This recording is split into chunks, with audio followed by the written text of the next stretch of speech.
Salut à tous. Dans cette vidéo, je vais retracer une et même deux, en fait, des façons les plus gravissimes que la République a utilisées pour blasphémer le catholicisme, son Église, et donc forcément celle qui suscite la haine de tous ceux qui sont trempés dans le péché jusqu'à l'os, c'est-à-dire Sainte Marie. J'en étais moi-même dans une autre vie, bien avant ma conversion, tout ça, le peu de fois où j'ai eu à penser à l'époque cette figure de Sainte Marie, bien voilà, j'avais une réaction négative que je ne retrace pas ici. Je ne veux pas en parler, je veux rien dire de négatif. C'est dans une autre vie, je suis baptisé depuis, j'espère avoir été rénové. Voilà, donc en fait c'est pour dire que c'est vraiment une marque de fabrique quand on est vautré dans le péché, d'avoir une répulsion vis-à-vis de Sainte Marie, parce que justement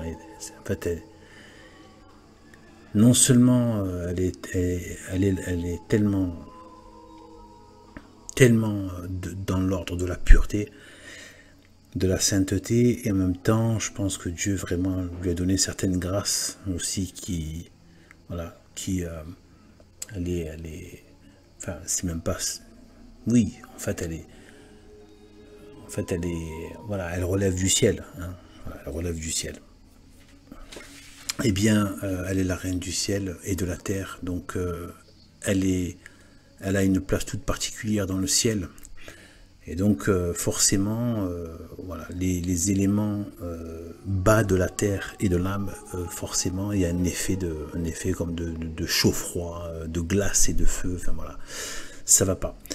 De lumière et de ténèbres, etc. Et donc en fait, voilà, eh bien Sainte Marie, c'est pas pour rien qu'elle est, voilà, elle a toujours été attaquée par la figure de Sainte Marie, l'importance de Sainte Marie a toujours été attaquée par les ennemis de l'Église catholique, ou rejetée, ou dénigrée, etc., etc. Et la République, qui en plus a, comment dire,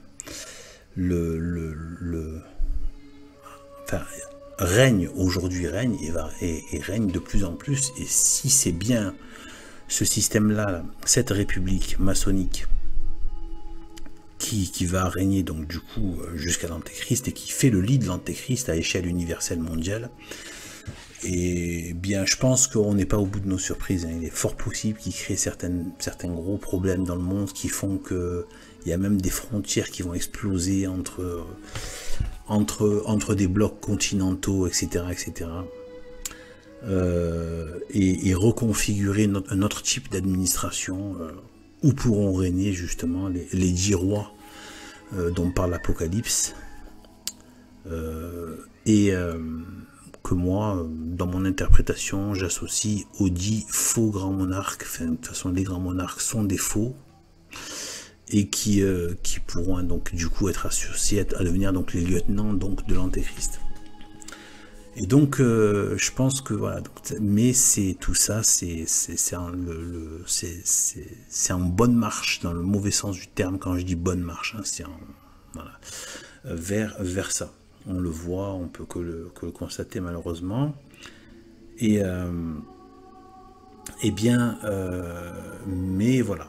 Mais en attendant, même si c'est très négatif, il ne faut pas oublier que il y a un point positif que je me permets de dire là, c'est que ça sert d'apologétique, ça sert de confirmation des choses de la foi. C'est inouï ce qu'on est en train de voir là. On voit les Écritures se réaliser. L'apostasie des nations. D'abord l'évangile prêché aux 4 coins de la terre. Ensuite l'apostasie des nations. Ensuite le règne de l'antéchrist, qui s'élève contre tout ce qui est appelé Dieu. Même si on n'est pas encore là à 100% là, mais avec l'athéisme qui dépassait l'entendement à l'époque. À l'époque même de Saint Paul, les gens qui ne croyaient en rien étaient limite considérés comme des fous. En fait, vraiment des fous psychiatriques. Donc en fait, jusqu'à aujourd'hui, dans des tas de pays, en fait, les gens sont véritablement, voilà, déments d'être athées, en fait, en vérité. Eh bien, cet athéisme, c'est justement ce qui nie complètement, donc c'est une négation de Dieu. D'ailleurs, on a bien vu qu'ils se définissent par une négation encore, qui est une marque satanique, athée, sans Dieu. Ils ne peuvent pas se définir hors de Dieu. Ce qui prouve qu'on ne peut pas se débarrasser de Dieu, d'ailleurs. Cela dit au passage. Et donc, voilà. Et qui est assez fou pour vouloir se débarrasser de tout ce qu'il y a de meilleur, de toute éternité, et de façon absolue. Absolue. Le bien absolu. Eh bien, donc Sainte Marie, comment elle est blasphémée, elle est, bon, là je fais un rappel pour ceux qui ne connaissent pas mes vidéos. Donc déjà, le nom de Marianne est un blasphème, et en plus ça je l'ai pris de traité du Saint-Esprit, non, dans un passage de la Révolution de Monseigneur Gomme, sur la Révolution, grand historien, abandonner tous les livres d'histoire, jeter-les à la poubelle, tout ce que la République a craché dans ses universités, jetez-le à la poubelle, gardez juste Monseigneur Gomme. Vous aurez la meilleure histoire de la vie, du monde, etc. Et donc la Révolution, et là il parle de tous les blasphèmes, qui c'est pas le seul, hein, mais le blasphème donc contre Sainte Marie, en donnant donc à cette traînée, donc en fait c'est Jézabel, en fait, en vérité. Donc en vérité c'est Jézabel. Et vous savez qu'ils ont appelé Marianne. Et en fait, eh bien, dans le tableau de Eugène de la Crasse, que j'ai renommé Eugène de la Crasse, et je ferai une analyse complète, décryptée de ce tableau des enfers de Eugène de la Crasse. Voilà, où il montre donc cette traînée de Jézabel. D'ailleurs dans un décor apocalyptique, donc c'est très lié à l'Apocalypse, c'est un tableau extrêmement occultiste, qui c'est terrible. Et donc voilà, donc c'est vraiment toute l'antithèse de Sainte Marie, hein, Sainte Marie qui apporte la vie. Qui dans certaines représentations a un peu le ventre rond, dans le sens où elle porte l'enfant dans son sein. Et cette Jézabel de la République, elle porte une arme dans sa main gauche. Elle porte une arme, donc elle porte la mort, elle veut donner la mort, alors que Sainte Marie donne la vie. Et donc en fait, elle amène donc, elle apporte, elle n'est pas la vie, mais elle porte la vie qui est Jésus-Christ. Elle le donne au monde. Et donc la traînée, donc qui a un enfant à sa gauche, la traînée de Jézabel de la République, qui a un enfant à sa gauche, elle apporte, d'ailleurs avec une sale tête, et les autres, elle apporte les ténèbres et elle apporte la mort. Et en fait Marie est la mère de l'Église, et elle est associée à celle qui, en tant que l'Église elle-même, donc l'Église est comme Sainte Marie qui enfante des chrétiens, avec le concours bien sûr du Saint-Esprit, qui a conçu Jésus-Christ dans le sein de Sainte Marie, et donc Sainte Marie, donc l'Église qui donne, qui apporte, donc comme Sainte Marie a apporté le corps du Christ, et donc qui donne le corps du Christ par l'Eucharistie. Eh bien en fait, tout cela est évidemment merveilleux. Eh bien eux, c'est tout le contraire. Donc elle doit apporter la mort et apporter une postérité à Satan. C'est-à-dire donc qu'il y a la postérité, eh bien de la Genèse 3.15, que Dieu m'a donné vraiment de comprendre, de saisir des choses. En fait, quand je dis comprendre, c'est limite, j'ai même pas eu besoin de réfléchir. Vraiment, ça vient tout seul. Et en fait, des choses d'une profondeur, je ne saurais même pas. Tout ce que je vous dis là, c'est très peu. C'est très peu par rapport à ce qui m'a été donné de voir là-dedans, de comprendre de ces choses.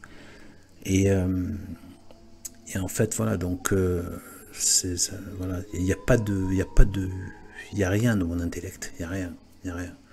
C'est vraiment, ça m'est donné, ça m'a été donné, et pour moi, des fois, c'est une charge. Hein. Je vous dis franchement, j'en ai peur presque. Je crains, j'en suis à la fois heureux, j'en ai des craintes parce que c'est, voilà quoi. Donc voilà. Et en fait, donc c'est cette postérité. Et donc, elle vient apporter la postérité du diable. Et donc, voilà.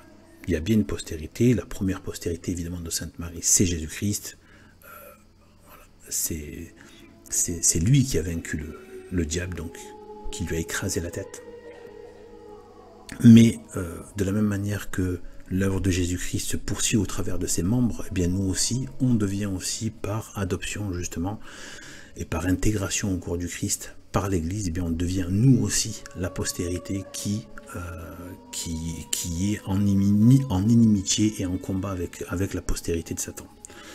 Et bien voilà, donc dans cette symbolique, et ils ont eu l'outrecuidance infâme et ignoble de donner le saint nom à la fois de Marie et de sa mère Anne à Marianne, alors qu'en fait, donc du coup, c'est Jézabel en fait, c'est la Jézabel.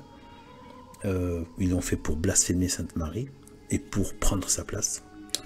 Je ferai donc l'analyse du tableau, je vous dirai à l'aune de ce que je sais, ce que j'ai pu comprendre. Même si il y a des tas de choses que je ne dis pas, notamment par rapport à des compréhensions que j'ai par rapport à certains passages de la Sainte Écriture. Mais là, je parle vraiment voilà, d'analyse par rapport à ce tableau, même s'il y a des liens, ça peut m'aider justement à nourrir certains éclairages, mais c'est pas forcément la chose elle-même. Donc en fait, voilà, et bien en fait, donc déjà donc par rapport au nom de Marianne, donné à la Jézabel de la République. Donc en fait, ça, et ensuite le deuxième blasphème, c'est le feu d'artifice du 15 août. Le 15 août, c'est établi par l'Église, hein, c'est la fête c'est vraiment la fête consacrée à Sainte Marie. Et donc c'est l'Assomption. Marie qui est montée dans le ciel. Après sa dormition, comme on dit. Pas vraiment sa mort, mais sa dormition. Eh bien en fait, à ce moment-là, regardez ma vidéo sur le feu d'artifice, qui est démoniaque, et j'en donne la preuve.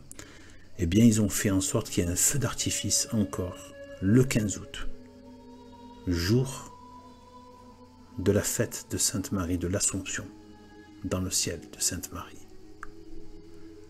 Là, vous comprenez à quel point tout cela est satanique, et démoniaque, et la démonie, l'occultisme est ici même à échelle. Enfin, je veux dire, le problème, c'est que voilà, l'illusion est tellement forte. Mais je le dis, ce sont les êtres humains qui l'ont voulu et qui le veulent encore. Ils donnent leur adhésion à ce monde. Dieu ne permettrait pas, n'aurait pas permis que cela se produise si les âmes avaient voulu de lui.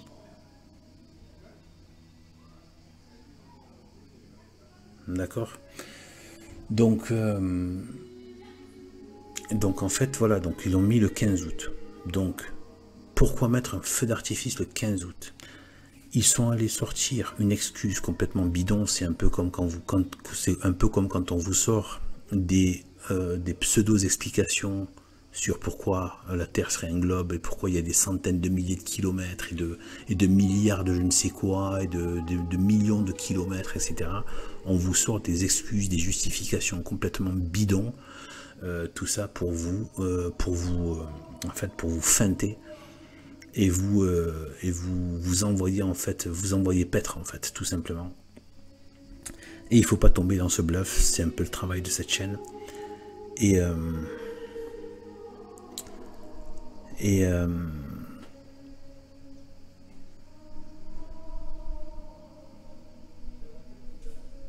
en fait, c'est une excuse qu'ils ont dite, donc comme quoi ce serait l'anniversaire de Napoléon. Déjà, cette espèce de lépreux maudit qui est parti répandre la lèpre républicaine en Europe. Il a voulu l'amener jusqu'en Russie. Après, ça a foiré. Ils ont mis en place le communisme.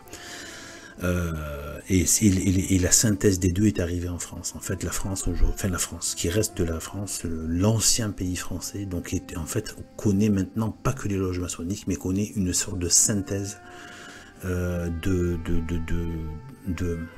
la franc-maçonnerie et du communisme et du marxisme, en fait. Voilà. C'est un peu voilà, c'est un peu le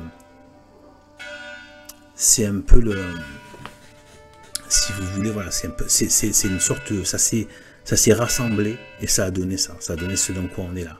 Les deux lèpres qui ont attaqué de l'intérieur le christianisme d'un bout à l'autre, des principales, on va dire. Je ne dis pas qu'il n'y a pas d'autres peuples chrétiens, évidemment, bien sûr que non, tous nos frères, toute la terre. Mais là où vraiment des centres où c'était le plus, où vraiment, voilà, où il y avait, même historiquement, et de point de vue de politique, de ce qui est ordonné, voilà, le monde catholique, et bien voilà. Donc, voilà, jusqu'en Russie.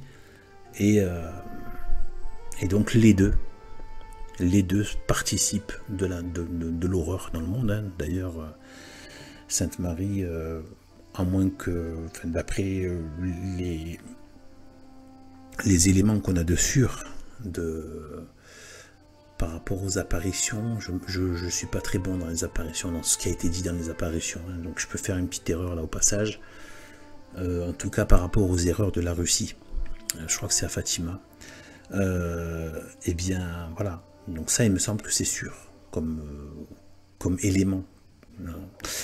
Et bien les erreurs de la Russie, donc c'est le marxisme en fait, qui est devenu le marxisme culturel, c'est-à-dire le wokisme aujourd'hui, c'est le marxisme culturel, c'est la continuité du marxisme culturel.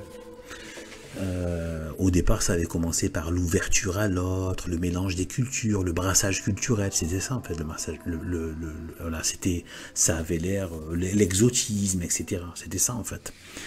Et petit à petit, ben, c'est devenu, voilà, c'est ce wokisme qui est en train de, voilà. Et donc, donc j'ai fait l'anagramme wokisme, wok, ça veut, en fait, ça veut dire le chaos, en fait, c'est un anagramme de chaos. Et donc, chaos, chaos en grec, qui veut dire l'enfer aussi. Donc, voilà, et en fait, voilà, donc du coup,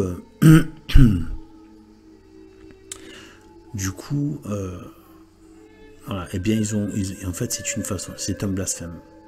Le jour de la fête de l'Assomption, en plus dans la symbolique du ciel, avec l'Assomption, et bien ils mettent là, que les gens se mettent, voilà, à regarder le feu de l'enfer, etc. Si je le répète, si Dieu l'a permis, c'est parce que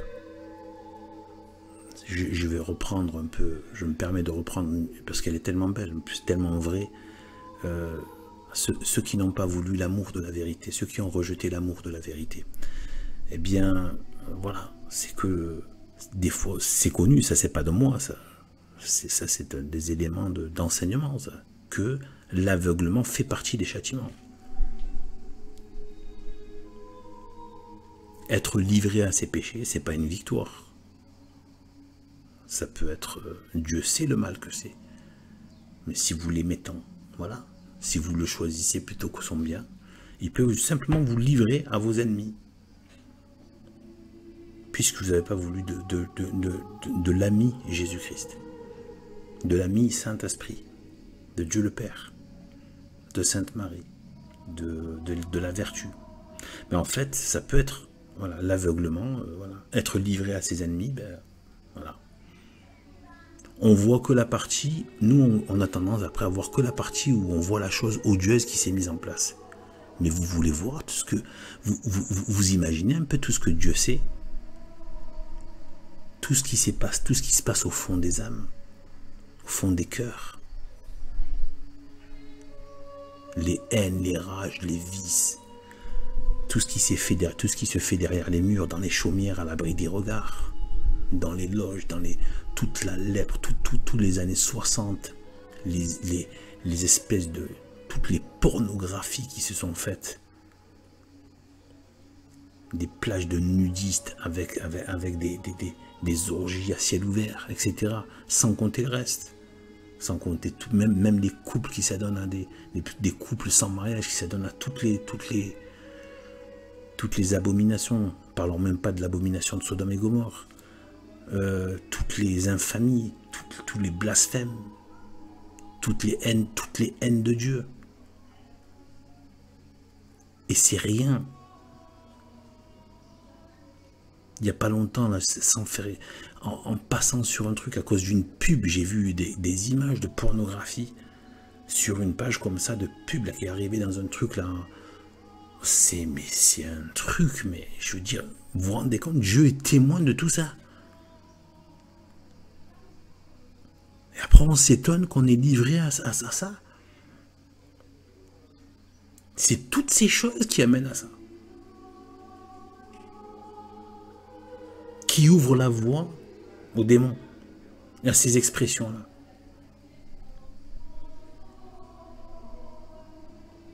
Combien de gens ont dissuadé leurs frères de ne plus croire, en se moquant d'eux. Ah, tu crois encore au Père Noël, toi?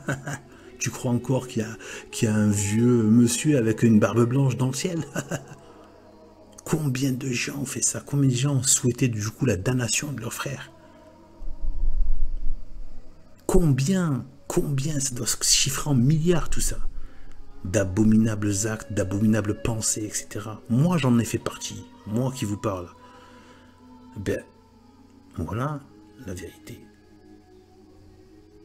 Et en plus on ne veut pas de la solution. Donc faut voir aussi ce dont Dieu est témoin. Lui qui est insupporté par le mal. Ça l'offense. Donc des fois en plus on a le toupet de venir presque dire que nous on serait plus juste et qu'on aurait plus de cœur que Dieu en fait. Oui, mais quand même il laisse faire le mal. Vous vous rendez compte?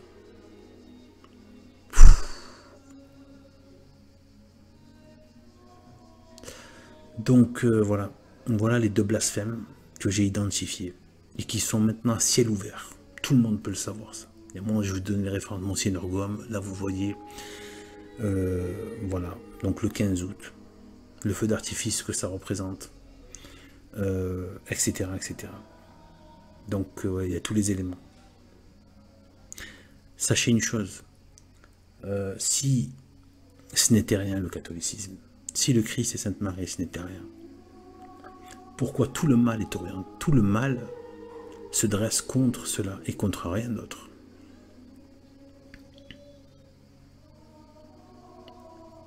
Comme je l'ai dit par rapport à tous ceux qui veulent souiller la sainteté chrétienne, que par leur haine et par leur volonté de souiller cela, ils prouvent que c'est la vérité.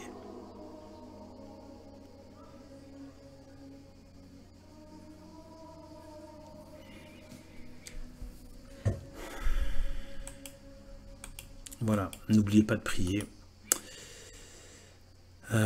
N'oubliez pas de prier. Il faut prier. Et lire et écouter et s'inspirer des saints. Lire la vie des saints, lire leurs écrits, etc. Que Dieu nous bénisse. Salut.